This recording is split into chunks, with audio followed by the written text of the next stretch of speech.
Well, howdy there, Internet people. It's Bo again. So, today we are going to talk about the courts and questions and how it's getting drafty over there and divergent takes on it. And what we're going to do is go through the information and then kind of talk about the various takes along the spectrum and explain why they exist, even though they are so far apart. Okay, so starting off with the actual news.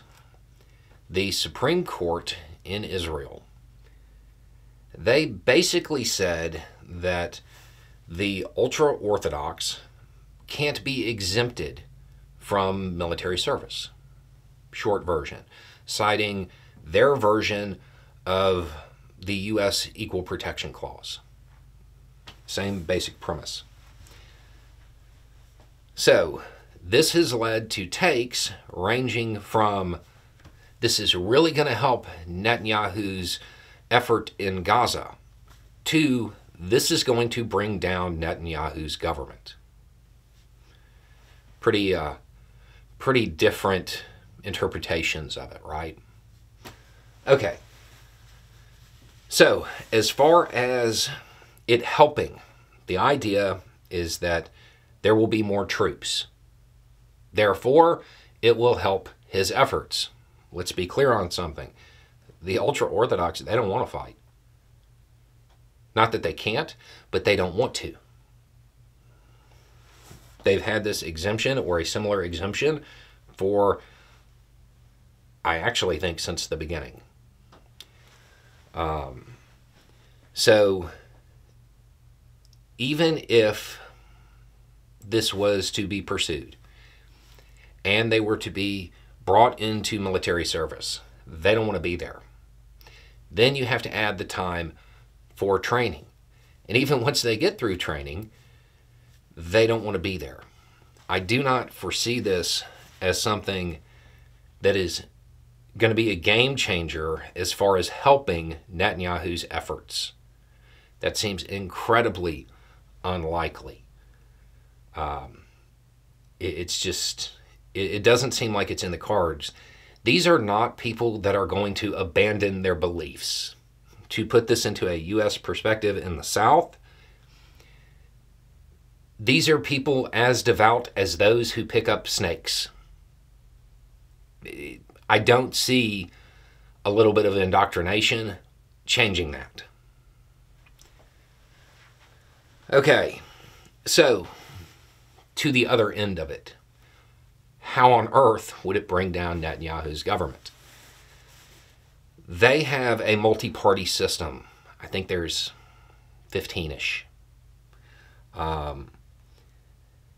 They need a coalition to have a majority. That's why you've heard me say the Netanyahu government. It's because it's a coalition under him. Two of the parties that I know of, there may be more, are incredibly opposed to ending this exemption. If they were to yank their support, yeah, Netanyahu's government might collapse. It's a true thing. Do I think that's going to happen?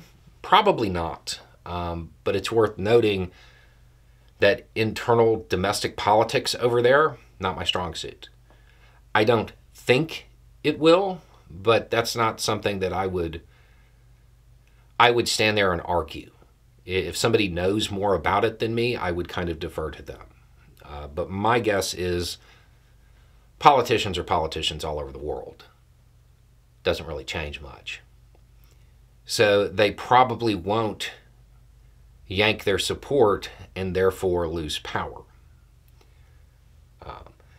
That being said, people are people all over the world too. This might greatly increase public resistance to Netanyahu, not among politicians, but among the people in the street.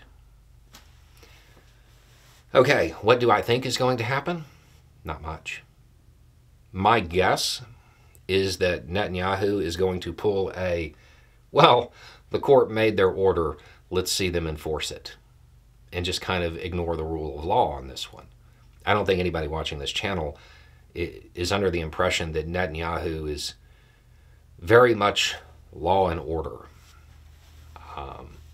My guess is that he's going to ignore it, or he's going to slow walk implementation of it. Him slow walking something right now is really funny when you think about it in comparison to everything else that's going on. Particularly the stuff he's complaining about. So that would be my guess, and that there isn't going to be a significant change. It isn't going to really help, and I don't necessarily think it's going to bring down his coalition, but there are enough people that do understand it, that say that that's possible, to at least entertain it. The other thing to keep in mind is that even if they do this, and it gets implemented, and they get through training, it's not a huge number. The reason they've had this exemption is because they're a small group. So the number of people coming in, if it does get implemented, it's not going to be huge. So maybe Israel doesn't have to call up a battalion of reservists. Like it's not going to be a game changer there. So that's what's going on, and that's why the takes are all over the place. But assuming that politicians are politicians, no matter where you go, I don't necessarily see a huge change over this. It's possible, but it doesn't seem like something that's going to occur from my point of view. I would, as more information about this comes out, I would pay attention to those people who really understand and have a good track record on internal politics over there. But the only thing that I'm certain of is that even if it gets implemented militarily, this is not a game changer.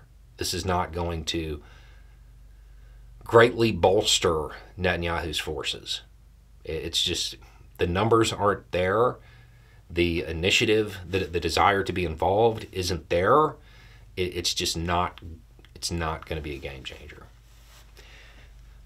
So I hope that answers the questions, or at least provides people with a jumping off point to go and look more, because a whole bunch came in about this. So anyway, it's just a thought. Y'all have a good day.